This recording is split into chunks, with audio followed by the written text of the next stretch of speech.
22 एप्रिलला पहलगाममध्ये दहशतवाद्यांचा भ्याड हल्ला झाला। या भ्याड हल्ल्यामध्ये जवळपास 26 भारतीय पर्यटकांचा जो आहे तो मृत्यू झालेला होता आणि या संपूर्ण हल्ल्याची जबाबदारी जी आहे ती TRF या संघटनेने घेतलेली होती, जी मसूद अझर यांनी ट्रेन केलेली जी संघटना आहे ती संपूर्ण संघटना होती। परंतु भारतीय सैन्याने परवा रात्री मात्र ऑपरेशन सिंदूर राबवून या सगळ्याला चोख प्रत्युत्तर जे आहे ते दिलेले आहे। या सगळ्या ऑपरेशन सिंदूर मध्ये पाकिस्तानातले दहशतवादी अड्डे जे आहेत ते उद्ध्वस्त केलेले आहेत भारतीय सैन्याने। त्या संपूर्ण ऑपरेशन मध्ये मुरिदकेचा जो प्रमुख आतंकवादी ट्रेनिंग कॅम्प होता, जो अड्डा होता दहशतवाद्यांचा, तो भारतीय सैन्याने उद्ध्वस्त केला आहे। त्याच मुरिदकेच्या ट्रेनिंग कॅम्प मधनं अजमल आमिर कसाब आणि 26/11 इतर जे दहशतवादी होते त्यांची ट्रेनिंग झालेली होती। या सगळ्या संदर्भात बोलण्याकरता आपल्या सोबत मुंबई पोलीस दलातील माजी पोलीस अधिकारी हेमंत बावधनकर सर आहेत। हेमंत बावधनकर यांची ओळख म्हणजे त्यांनी स्वतः अजमल आमिर कसाब यांना पकडलेलं होतं। सर, प्रथम तर स्वागत आहे TV9 मराठीमध्ये। आणि तुम्ही स्वतः 26/11चा थरारक अनुभव पाहिलेला आहे। मुरिदकेचा ट्रेनिंग कॅम्प जो आहे दहशतवाद्यांचा अड्डा, तो भारतीय सैन्याने लष्कराने उद्ध्वस्त केला संपूर्ण या ऑपरेशन सिंदूर मध्ये।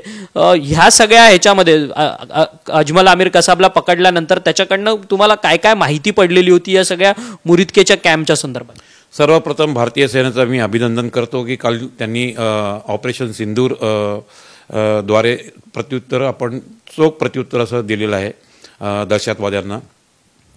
आणि त्याच्यामध्ये अशी बातमी आलेली आहे की मुरिदके हे जे ट्रेनिंग सेंटर होतं अतिरेक्यांचं अड्डा, तो भारतीय लष्कराने तो उद्ध्वस्त करून टाकला, जमीनदोस्त केला। आणि त्याच्यामध्ये जो अझर होता तो देखील आणि त्याचे कुटुंबीय त्या ठिकाणी मारले गेले आणि तो बचावला गेला।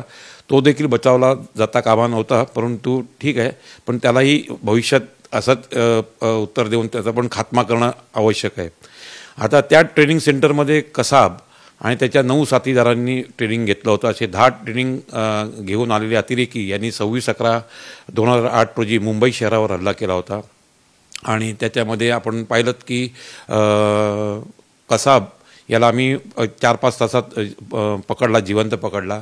त्याच्यासोबत अबू इस्माईल जो आला होता त्याला आम्ही त्या ठिकाणी ठार मारला। बाकीचे जे 8 होते त्यातले 4 हे ताजमध्ये होते, 2 ट्रायडंटमध्ये होते आणि 2 नरीमन हाऊसमध्ये, असे 8 अतिरेकी राहिले होते। आणि ते 2 दिवस आपल्या एजन्सीच्या विरुद्ध प्रत्युत्तर त्यांना हे करत होते, लढत होते। म्हणजे त्यांचं ट्रेनिंग इतकं रिगरस किंवा पक्क असं ट्रेनिंग त्यांनी मुरिदके आणि वेगवेगळ्या ठिकाणावर घेतलं होतं। आणि असं ट्रेनिंग घेऊन आलेले अतिरेकी भारतात सोडणं आणि भारतात हाहाकार माजवणं हा आता एक पाकिस्तानचा एक भागच झालेला आहे। परंतु आपण त्यावेळी देखील पुरावे गोळा करून पाकिस्तानला ते दाखवले होते आणि पूर्ण जगाच्या समोर पाकिस्तानला आपण उघडं करून टाकलं होतं की अतिरेक्यांना शरण देणारे आणि त्यांचे अड्डे पोचणारे हे पाकिस्तान हा देश आहे आणि त्याच्यावर तेव्हा खूप दबाव आला होता। परंतु मुरिदकेचा कॅम्प तर भारतीय लष्कराने उद्ध्वस्त केला, इतर कॅम्प देखील लष्कराने उद्ध्वस्त केले जिथे दहशतवाद्यांचे अड्डे होते। प्रामुख्याने स्वतः हे दहशतवादी सुसाईड बॉम्बर म्हणून इतर देशांमध्ये जातात, तिथे दहशतवादी कारवाया करतात। तुम्ही देखील 26/11चा अनुभव सविस्तर अनुभवलेला आहे, कारण की 2 दिवस ही संपूर्ण 26/11चा हल्ला जो आहे तो मुंबईभर सुरू होता। खरं तर तुम्ही आणि तुमच्या संपूर्ण ग्रुपने म्हणजे पोलीस दलातील सहकाऱ्यांनी अजमल आमिर कसाबला ज्यावेळेस पकडलं त्यावेळेसचा थरारक अनुभव कसा होता सगळा? जेव्हा 26/11 आम्ही नाकाबंदी कर्तव्य बजावत होतो आणि त्या ठिकाणी आम्हाला 12:15 वाजता कंट्रोल रूमने एक मेसेज दिला की अतिरेकी स्कोडा कारमध्ये आहेत आणि ते गिरगाव चौपाटीच्या दिशेने येण्याची शक्यता आहे। आम्ही त्वरित 2 टीम तयार केल्या त्या ठिकाणी आणि एका टीममध्ये भास्कर कदम होते, मी होतो आणि त्यांचा डिटेक्शन स्टाफ होता। दुसऱ्या टीममध्ये आमचे तुकाराम मुंबळे साहेब होते, संजय गोविलकर साहेब होते आणि आमचे बाकीचे 6 अंमलदार होते। बॅरिकेड्सच्या मागे ते उभे राहिले आणि मी रोड डिवायडर उभा राहिलो, माझ्या मागे भास्कर कदम उभे राहिले।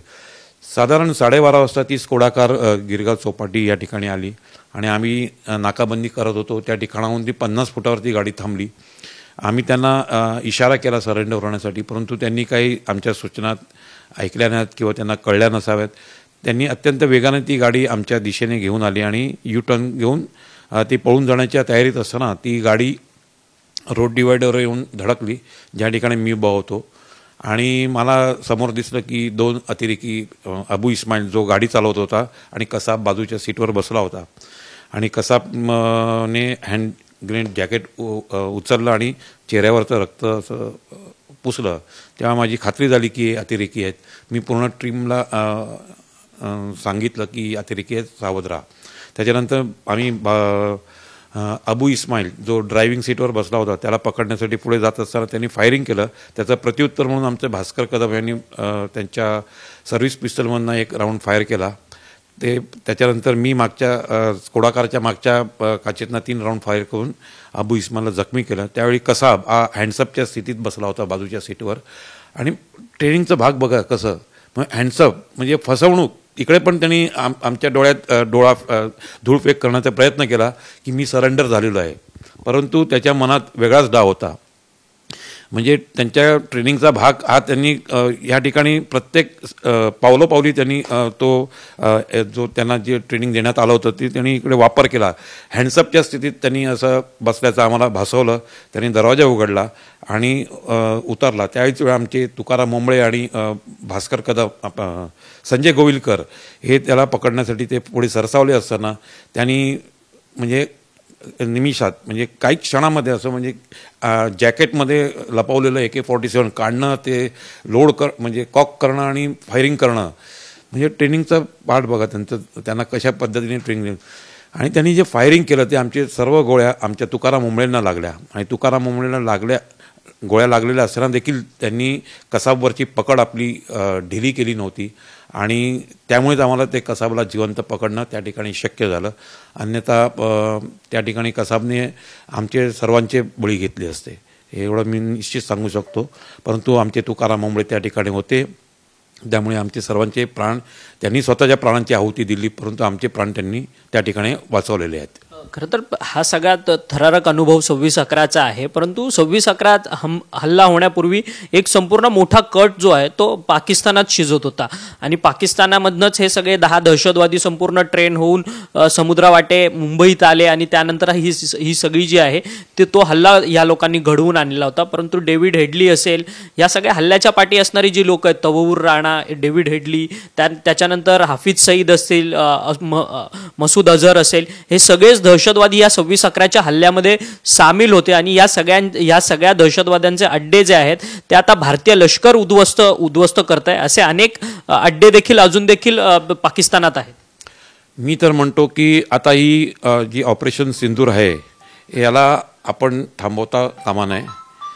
हे ऑपरेशन सिंदूर हे आता पिरियडिकली म्हणजे जसे जसे आपल्याला इन्फॉर्मेशन मिळेल की पाकिस्तानात कुठे लष्करी म्हणजे अतिरेक्यांना ट्रेनिंग देण्यात येतं, त्यांचे अड्डे कुठे कुठे आहेत, जे काल ज्या ऑपरेशन सिंदूरप्रमाणे तसं प्रत्युत्तर देऊन प्रत्येक वेळेला ते अड्डे आहेत ते जमीनदोस्त करणे, समूळ नष्ट करणे आणि त्यांचं पूर्ण कंबरणं मोडणं, हेच आता आपण एक लक्ष ठेवलं पाहिजे, जेणेकरून असे हल्ले भविष्यात करण्यासाठी ते धजावणार नाहीत.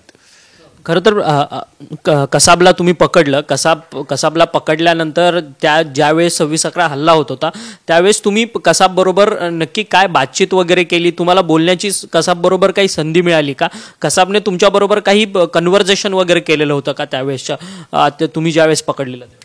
मी मगाशी म्हटलं होतं की त्यांना कशा प्रकारचं ट्रेनिंग दिलं होतं, ढोंग कसं करायचं हे पण ट्रेनिंग तिकडे देण्यात येतं, असं मला कसाबच्या एकंदरीत वागण्यावरनं दिसतं. कसाबला जेव्हा आम्ही पकडलं, आम्ही तेव्हा लाठीकाठीचा वापर केला होता, तर त्याने त्या ठिकाणी तो मेला अशी ॲक्टिंग केली होती. त्यामुळे जेव्हा आमचं प्राथमिकता आमची अशी होती की ताबडतोब या 2 अतिरेक्यांना आम्ही तुकाराम मोंबळेंना हॉस्पिटलमध्ये पाठवलं, हरकिशनदास हॉस्पिटलमध्ये.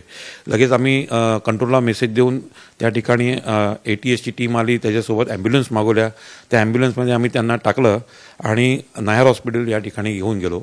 त्या ठिकाणी जेव्हा त्यांनी पाहिलं कसाबनी की आता हे हॉस्पिटल आहे आणि पोलीस असं खूप जण आहेत, आता आपल्याला गोळी मारणार नाही, मग तो त्यांनी शुद्धीवर म्हणजे त्यांनी पटापट तिकडे डॉक्टरांना उत्तरं दिली काय झालं वगैरे, किंवा त्या ठिकाणी आमचे पोलीस अधिकारी ज्यांनी चौकशी केली त्यांना त्यांनी उत्तरं दिली. हे त्यांना म्हणजे तिकडे गिरगाव चौपाटीवर त्यांनी मेल्याचं ढोंग केलं आणि जसं हॉस्पिटलमध्ये आला तेव्हा त्याला जाणवलं की आता माझं काय ते या ठिकाणी ते मला गोळी मारणार नाहीत ते किंवा मला ठार मारणार नाहीत. हे हा पण एक प्रशिक्षण अतिरेक्यांना दिलेल्या प्रशिक्षणाचा हा एक भागच आहे. म्हणजे पक्का असं ते ट्रेनिंग दिलं गेलं आहे. आणि मी तर म्हणतो की हे जितके पाकिस्तानात जितके असतील ते शोधा आणि शोधून हे ऑपरेशन सिंदूर आता कंटिन्यूस राहिलं पाहिजे, असं एक माझं प्रामाणिक मत आहे.